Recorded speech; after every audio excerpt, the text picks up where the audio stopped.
Za tie 2 roky by sa mala novická stretnúť s Kristom a prekontemplovať a prežiť tú mystickú skúsenosť zakladateľa, vlastne ktorého pokračovateľom sa má ona sama stať.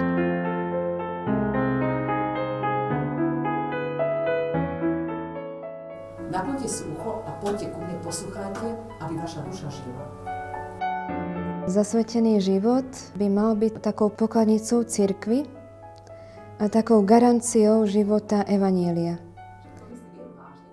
Zasvetená osoba by mala byť naozaj tým živým obrazom Krista. A preto Ježiš sa jej dotýka s veľkou dôverou, dáva človeku v dare povolania úžasne veľkú dôveru, kde ho vyberá uprostred jeho krehkosti a hraníc na to, aby jeho samého svetu zjavil.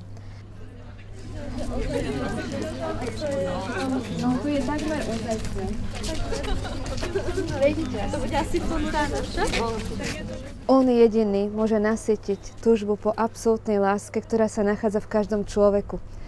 A keďže my sme vlastne tie, ktoré boli pozvané Ježišom výlučne darovať túto svoju túžbu jemu ako jedinú najväčšiu, tak toto naše stretnutie tu pri studni bude takým štartom, aby sme mohli výjsť na vrch a do svojich symbolických džbánikov napísať Ježišovi svoje túžby a potreby, ktoré mu odovzdávame.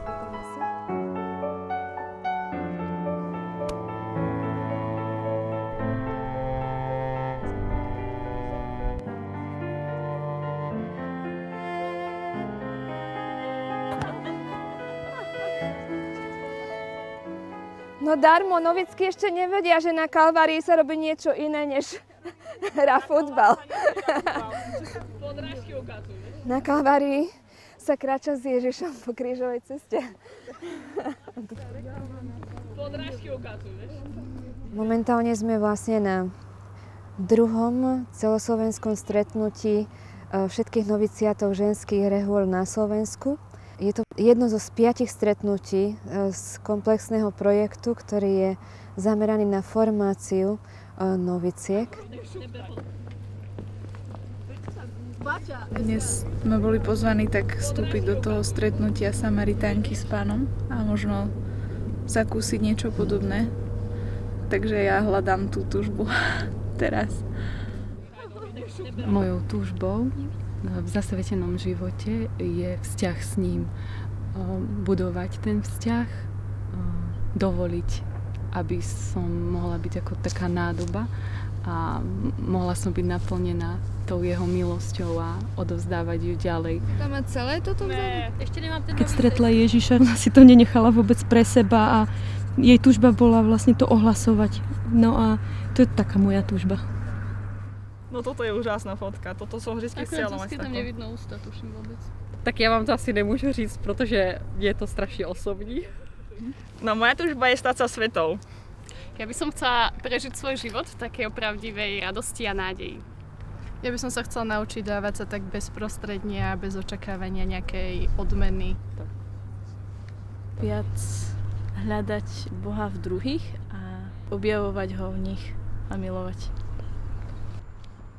Protože vím, že jsem hodně milovaná, tak bych chtěla na to umět odpovídat.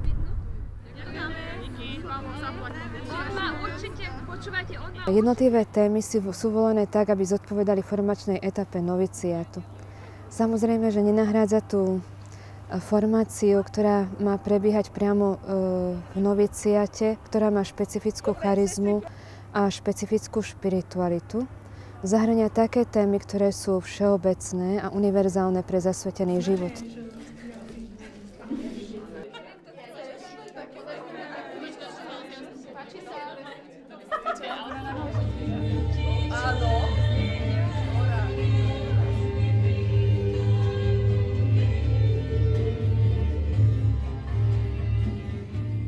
Zasvetený život vnímam ako jednu možnosť alebo nástroj alebo spôsob, akým naozaj Ježiš sa môže zjaviť na novo svetu a pomôcť navrátiť ľudstvo na ten správny smer, teda k samému zmyslu a k samej podstate bytia, to je sám Boh.